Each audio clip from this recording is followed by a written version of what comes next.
The turkey knife was still in my father's hand when he said it. "Kids, I've decided. We're selling the company. You're getting nothing."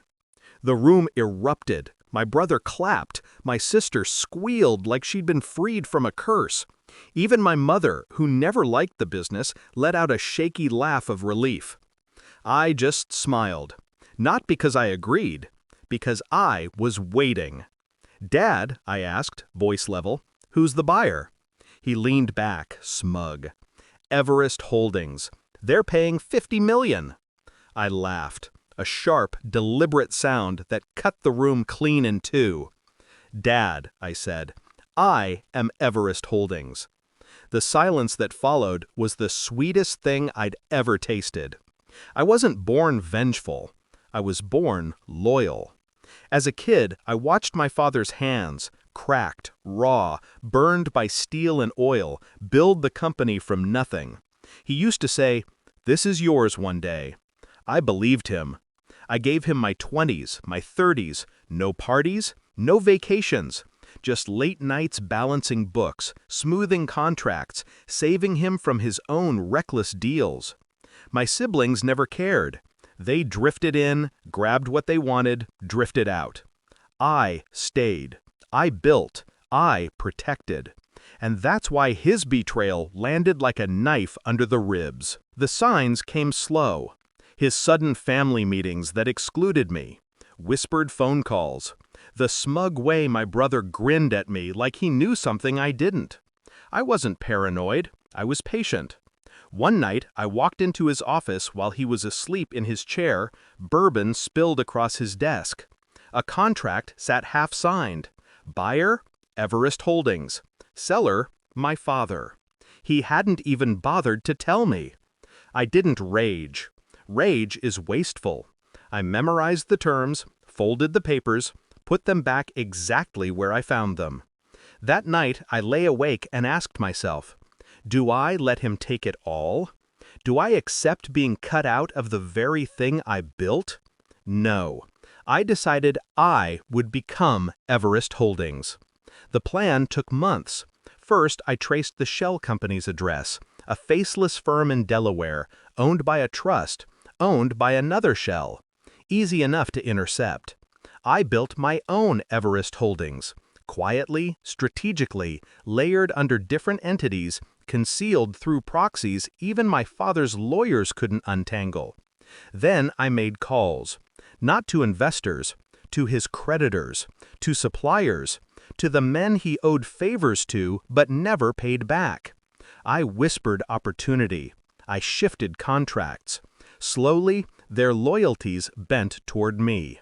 Meanwhile, I courted the banker who held his personal loan. I bought the debt, clause by clause, until his signature sat in my desk drawer like a loaded gun.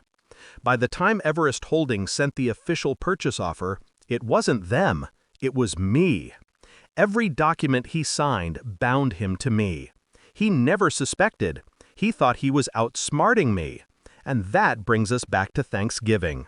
He thought he was delivering the killing blow, announcing my exile, stripping me of everything I'd worked for, in front of the family I thought I'd saved. My siblings laughed. My mother stared at her plate, silent as always. I asked the question. He gave the answer, and I gave the truth.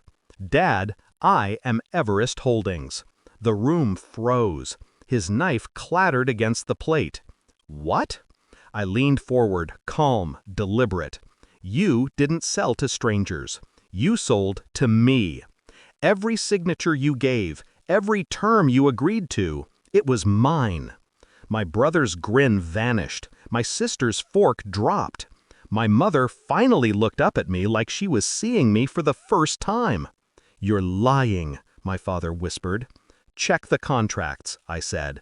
"The buyer's trust routes back to me. The debts you thought you buried, I bought them. The banker you've been begging for mercy, he works for me now." His face went pale. "You said we'd get nothing," I continued. "But Dad, you're the one who gets nothing." The silence stretched, broken only by the ticking clock on the wall. My brother stammered, So, the 50 million? Already wired, I said, to my accounts. The company is mine, officially and legally. The sale you celebrated? It closed yesterday. My sister shook her head, muttering, "This isn't possible." But it was, because I made it so. My father looked at me then, not with anger, with something worse, recognition. The first time in his life he realized I was not his shadow. I was his rival. "You planned this," he whispered. I smiled. "No, you planned it. I just played it better." The meal went untouched. Plates sat cooling in front of us, steam rising into silence. My siblings excused themselves one by one, leaving their laughter behind. My mother left too, wordless, eyes downcast. It was just me and him. He finally spoke. "Why?" I leaned back. "Because you taught me loyalty meant nothing. Because you raised me on promises you never intended to keep. Because I built this empire with my own hands while you called it yours. And when you tried to cut me out, I realized something.